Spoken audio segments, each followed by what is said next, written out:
we are taking here the two countries, America and Germany. So now we will talk about the trade between America and Germany on the basis of now comparative cost to be calculated on the basis of money. So we have here the two commodities, wheat and linen. Okay, so we will be assuming here the money wages in both the countries. We have fixed money wages. So daily wages are paid in America, that is $1.5, and in Germany, that is $1. So we here to consider there are the absolute differences in money prices between the two countries. So that is of course there, but what we are doing that Germany's and this America the wages we are converting into the one currency, that is the standard currency, which is the dollar. Okay, so that is why it is being measured in the one unit of account. Then another assumption what we are taking here, that is the balance of payment equilibria between two of the nations when they are participating in international trade, that the initial that balance of payment would be in equilibrium position. Okay, so that is an important assumption, that when both other countries when they are participating in international trade, their BOP account is in balanced situation. But when there is a process of trade which is going on, then of course there could be some fluctuation may happen because of their upper limit and a lower limit, or we call it the exchange rate. Okay, so in that case, the gold may have an outflow or inflow between the countries, and according to this gold will an outflow and inflow, there will be again BOP equilibria restoration between the countries. Okay, so these assumptions are important and be taking care of it during the whole analysis. So now, what model says? Because our assumption says that daily wages are being paid in America, that is $1.5, and in Germany, that is $1. Okay, let me see, somebody is entering.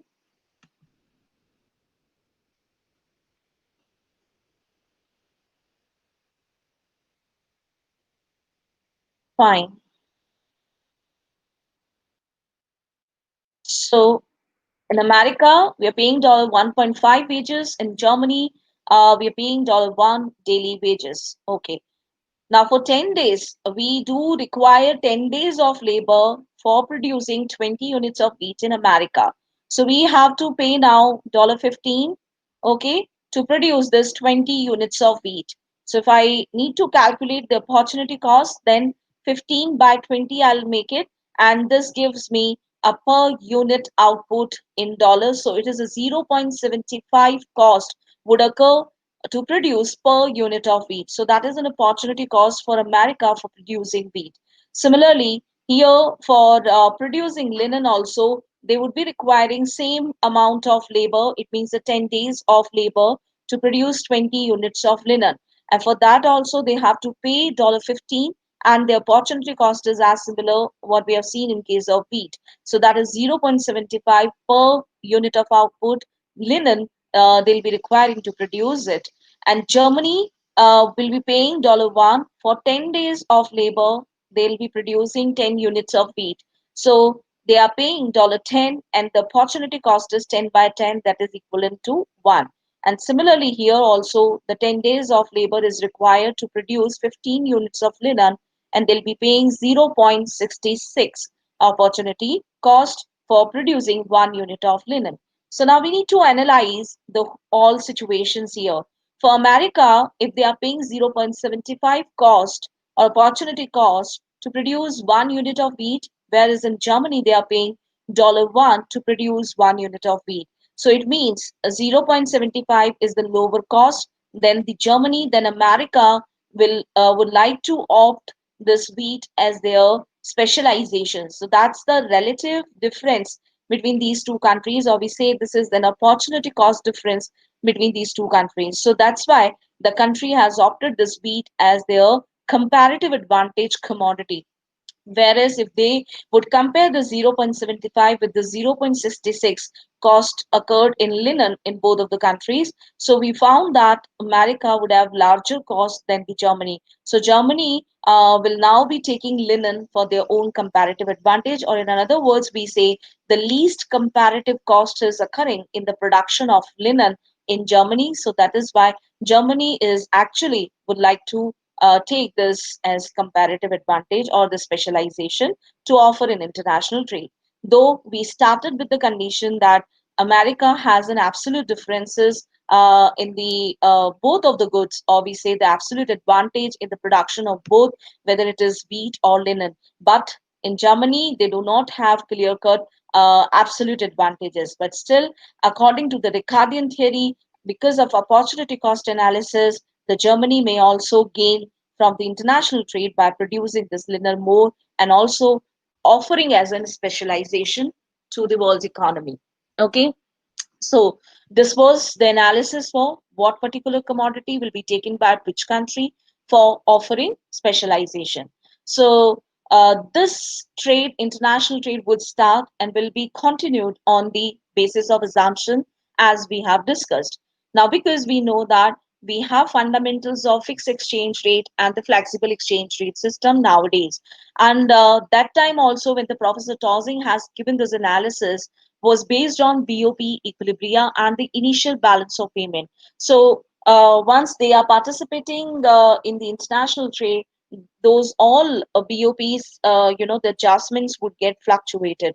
The reason behind it, their exchange rate may get, the differences because of the fluctuations would occur into the wages and the prices within the economy. It means within the economy or America of or the Germany. Okay, so both of the economies may have changes in the wages and prices. The reason behind it, because America has opted this wheat for their own production specialization as well the exports. So wheat may have the more demand now in the domestic market of America. Similarly, linen may have more demand of the domestic market of Germany. So that is why the wages and the prices may get fluctuate within the domestic market. So that is why the BOP may have the disequilibrium in that case. But to understand this, we should know the fixed exchange operations of the country. So as we discussed, or we know that because of IMMF, we already have done in the last semester the differences between this flexible and the fixed exchange rate system.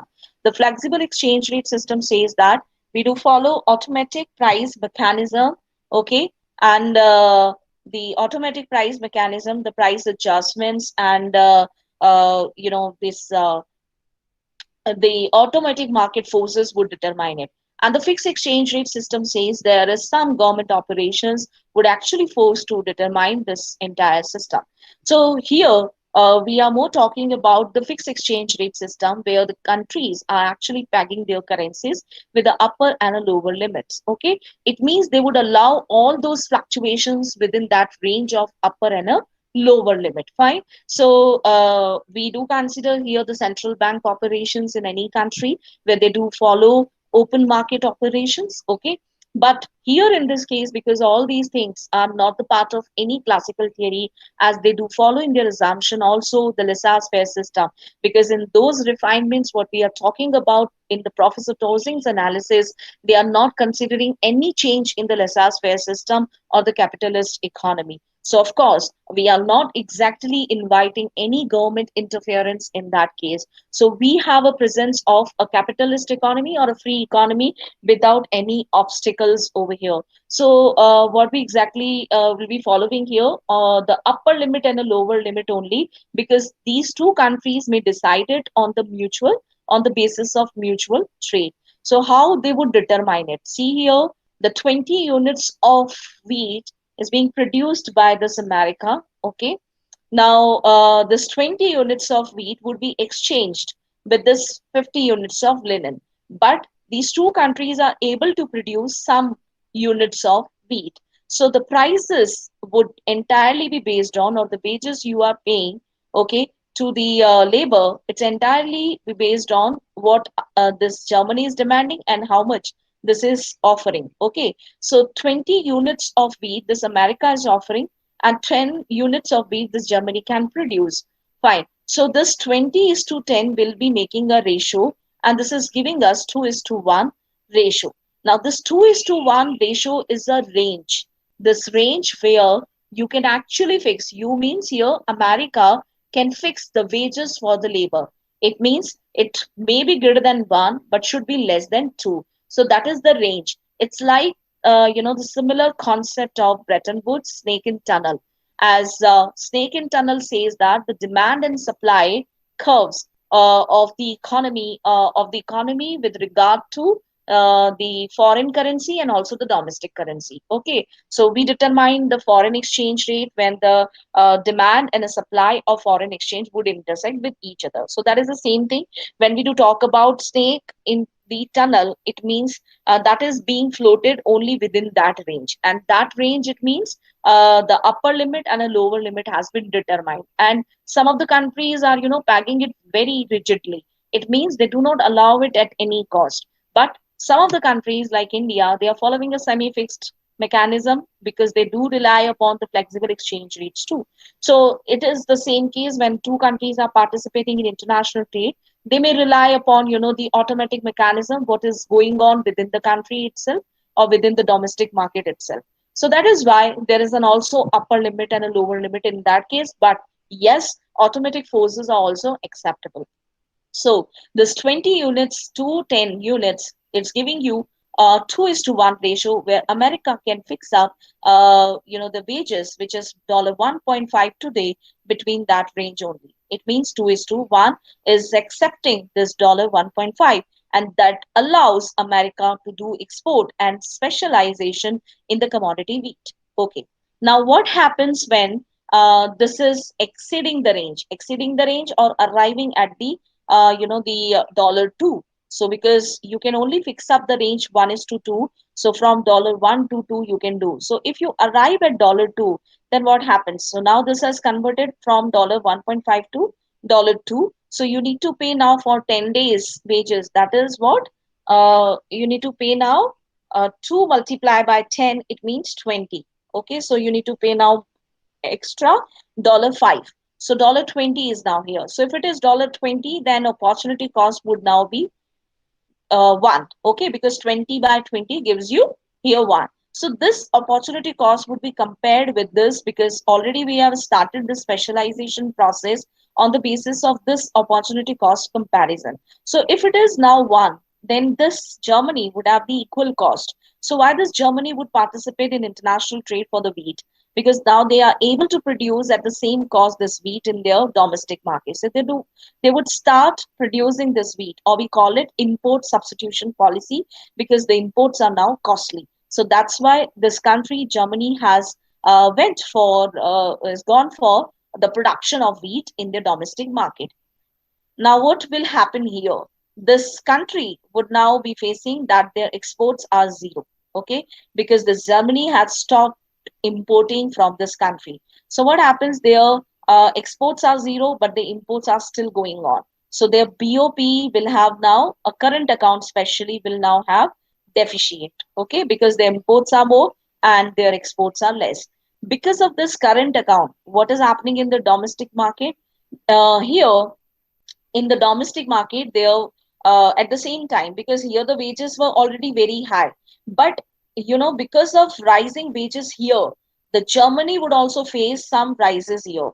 Reason, because import substitution is taking place, and that will induce the demand of the more labor, because you are producing linen also, you are producing wheat also, so both of the things have some demand, and this demand will induce the wages more because it is a derived demand.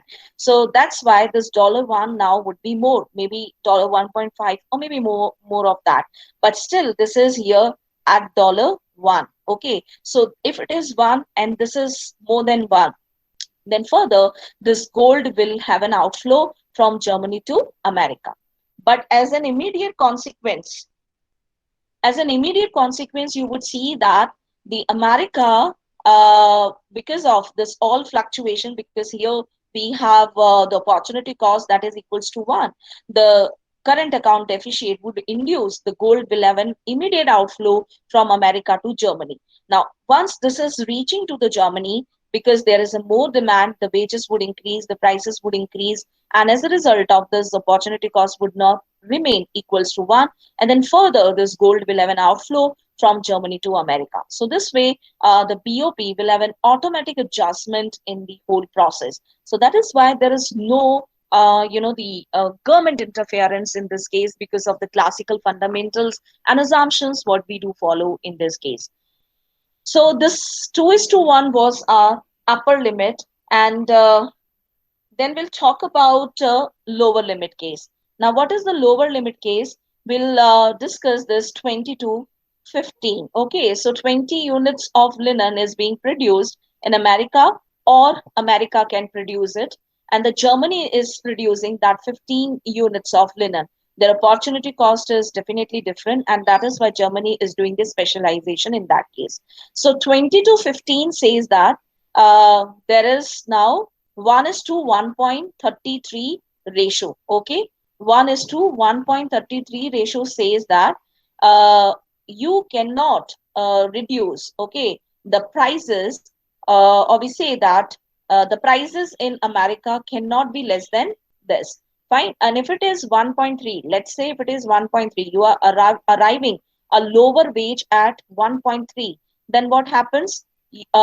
Requiring 10 days of labor, 1.3, it's multiplied by 13, it's now 13. Okay, so this gives you 13 divided by 20, it's almost 0.65. So if it is 0.65 now it is lesser than this, or maybe equivalent to this. So if this is the case, the America would stop importing linen from the Germany, and in that case the Germany would have the problem of current account deficit, and the gold will have an outflow from Germany to America.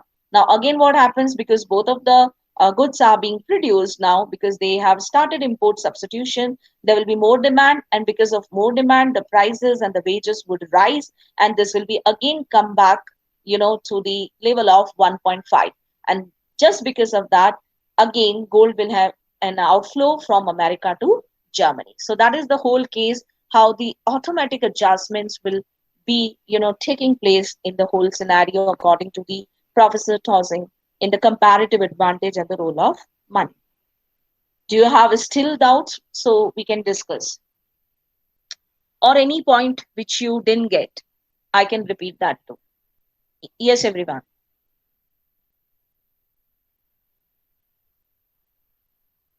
Students, I hope you're getting. Let me come on your screen.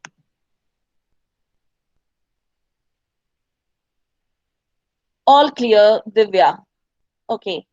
Shivalika, it's clear. Fine. Good. And what about others? Ipshita, Sagar, okay. Good.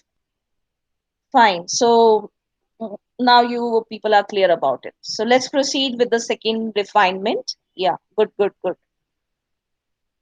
Hmm.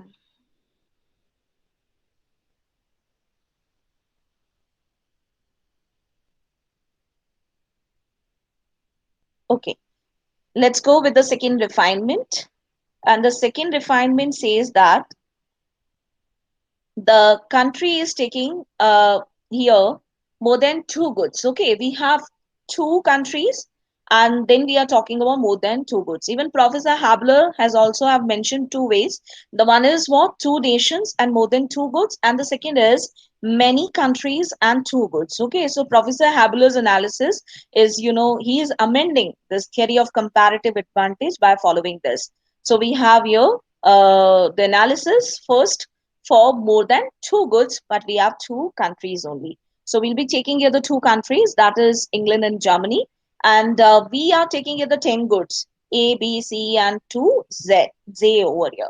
Okay, so we are making here the per unit labor cost analysis.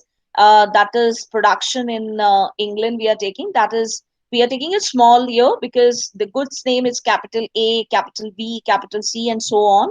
Similar way, the cost of the production, okay, per unit labor cost, which is required for the A, capital A, which is small a1, similarly here the small b1 for B, and small c1, that is for the C.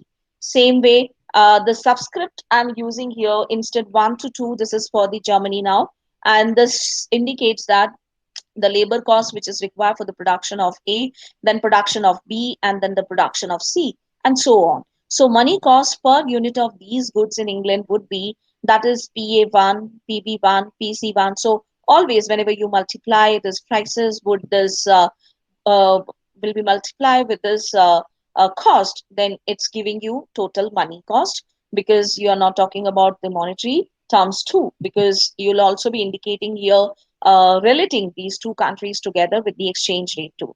So same way you can write PA2, PB2, PC2, and so on for the second country. So the average money wage in England and Germany would be, and this is specially for money wage only, okay? If you're not adding money wage, so you can ignore this P also, okay? So whenever we are considering the role of money into it along with the cost, then only the price is required. Otherwise, the A1 is indicating only the labor cost, because the labor is only factor of production. We are not changing this assumption in this amendment. So we have here two countries' wages. The W1 it's England's wages, and the Germany's wages is W2. So our relationship would be like this. This is the monetary cost, and this monetary cost would be equivalent to the cost of production of one unit of this capital A. So that is what the labor cost which you're requiring, and the payment which you are paying to this wages, or sorry, this labor. So that wages would be multiplied by the cost of this. So how the number of this labor you would be requiring for it. So this gives you total monetary cost. Similarly, for second good, for third good, and for fourth good, and so on. Same way for country two also you would be analyzing. So it can also be said that the relative prices of goods in each country are fixed by their per unit labor cost of production in the two countries. So ratios you can also be taking, because price you are taking as a fixed analysis. That's why I was telling you, you can even ignore this part. So only you can consider, yes, this alpha 1, beta 1, C1, and all so on for the England, and also the subscript 2 you can take for the Germany. So that is giving you the always the same ratio. The reason, because the prices you are taking as a fixed proportion in this. Relative prices I would consider. This is not the absolute prices. That is the relative prices between two countries. And hope you all know was the difference between the absolute and the relative price analysis. As triple P you already have done, that is the purchasing parity. The absolute says in an absolute way only how much the difference we can see and reflect, in visible terms. And but relative price is just a relative theory which is affected through another factors, like you're talking about transportation cost, non-traded goods, okay? So there are other factors too, which is affecting these prices. So that is why here in this analysis these relative prices are being taken up as a fixed proportion, because some other factors may also be variable. So we should consider it into the short run period, whatever the analysis we are making, because in long run all such factors would affect, and the prices may change, and also this cost may change, because inflation may vary and according to this exchange rate too.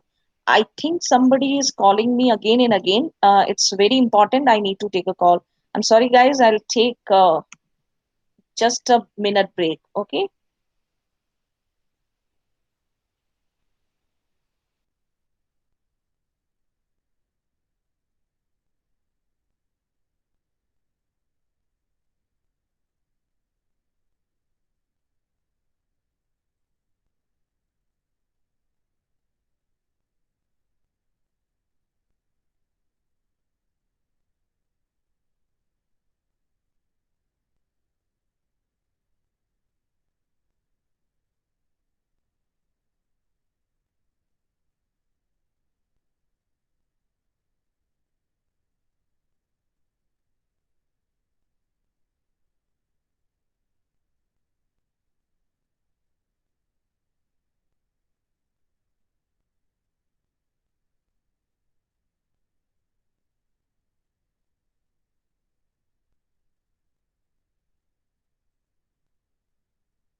Sorry, students, some important matter was there.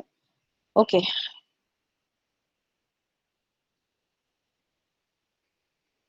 So we were discussing about that the relative prices are depending upon the other factors too. So if I do talk about the absolute level of money prices, then I would discuss this England's absolute cost. Here, this absolute cost I'm taking because prices now we are ignoring. Okay, this relative prices we are ignoring because it's in a fixed proportion now. So nothing is now to talk about that relative portion. So here we have multiply by W1, which is the wages which we are paying in England, and multiply by the exchange rate of this England. Similarly, the Germany we will be taking. So this exchange rate would be playing an important role between these two countries.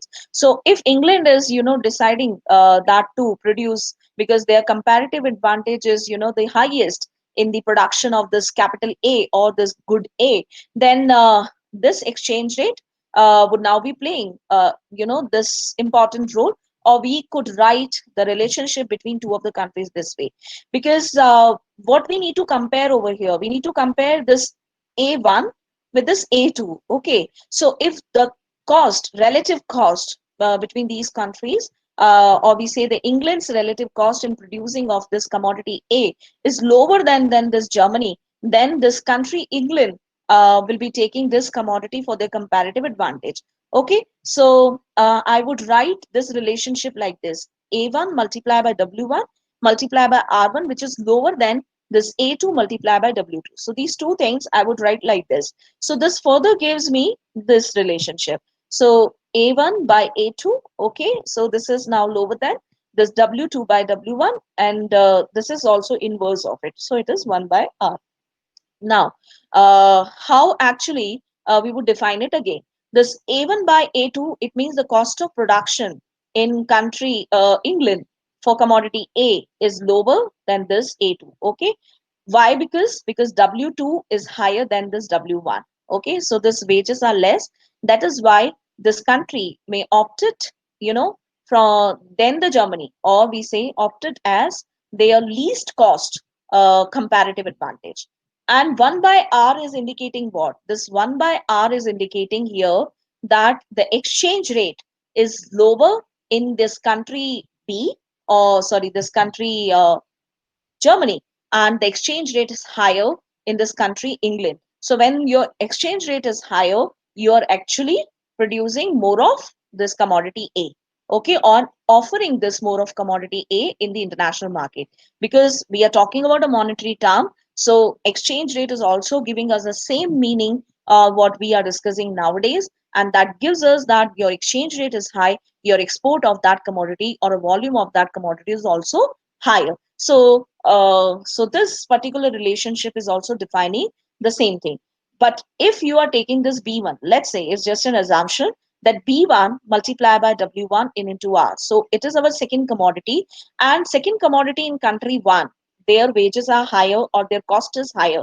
Okay. And in second country, Germany, this commodity is second, or the B is now lower in the cost. So our relationship would be like this, that is B1 by B2, that is greater than W2 by W1 into R. So now this relationship would be reversed. It means the cost of this B is now higher, and this cost of B in Germany is now lower. So this Germany would face a comparatively less cost in the production of this commodity B than the country England. Okay, so this way you will have a relative analysis.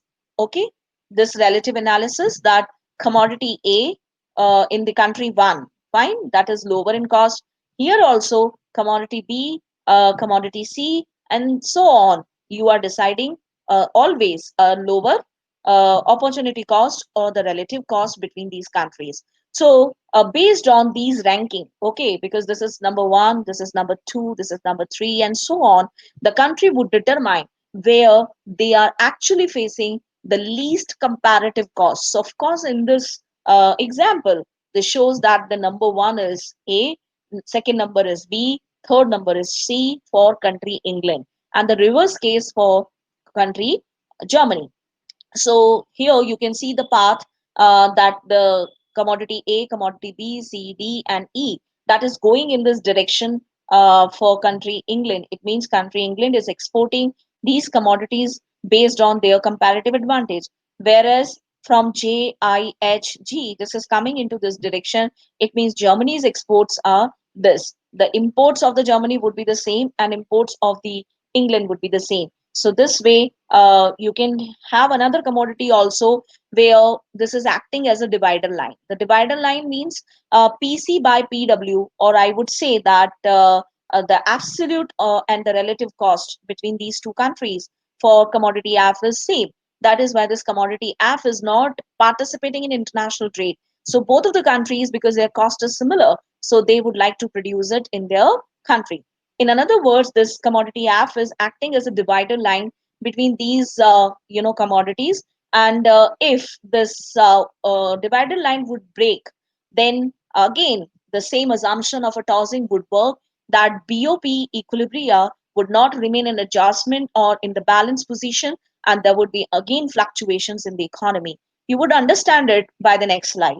Here we have the cost, real cost per unit analysis in the England. So let's say here 10, 10, 10, 10, 10. In all the cases, the country England would face for commodity A, B, C, D, E, F, G, H, I, and J. So everywhere they are facing this 10 units of labor, or the 10 units of cost, or the labor what they are requiring. Similarly, here also the cost per unit they are calculating for the Germany. So that is, the 60 units of a cost they require to produce this commodity A, 50 they require for B, and 40 they require for C. So every time if you do compare, this is less, this is less, this is less, here it is also less, and this less. And now these both are equal. So from this to this, these are the exports of, this England's commodities, and these would be 8642 would be the exports of Germany. And this particular commodity F is acting as a divider line here. Now, what happens if this 10 is becoming now 11 in Germany? So in that case, the cost is again less here. So this would now be added as an export commodity of England. Similarly, if 11 is here also, then this would be added in the export commodity of Germany. So that is acting as a divider line. And how it is acting as a divider line? Because once it is 11, then the wages would rise here, okay? And this is also increasing the cost. And because of that, their current account will now be in the deficit position. The gold will an outflow from Germany to England. And further, there, because now there is a more demand of a production of this, so wages would rise again here, and then prices, and then gold will an outflow from England to Germany, and again BOP will be adjusted. Is that clear to you all? The second one, see it again. Habeler has given this analysis. Two countries we have, more than two goods we have. So we have assumed here the two goods we have, and we are taking a monetary cost. Monetary cost, we are adding the cost of labor with the prices. The prices are relative, these are fixed in proportion, so we can avoid it. And absolute differences we want to see, then this wages and the exchange rate would take a part into it, and we can determine this relationship. Whether one country has lower cost, another country has higher cost, you would face this production possibility and also the relative opportunity cost. And this gives you, the direction or a path for the exports. Similarly, for second country, you can opt like that. So you will face now these relative costs for all the goods, okay? And this illustration is determining that these all goods are the exports commodity of England, and these all goods are the exports of Germany. This is not import, this is export. So you can correct it. These all are the imports, or sorry, exports of the Germany. So this is acting as a divider line. As I told you, any fluctuation would happen in this will fluctuate your BOP also. And again, the gold will restore, restoring the BOP disequilibria by having an outflow and inflow in the whole process. Is that clear to you guys?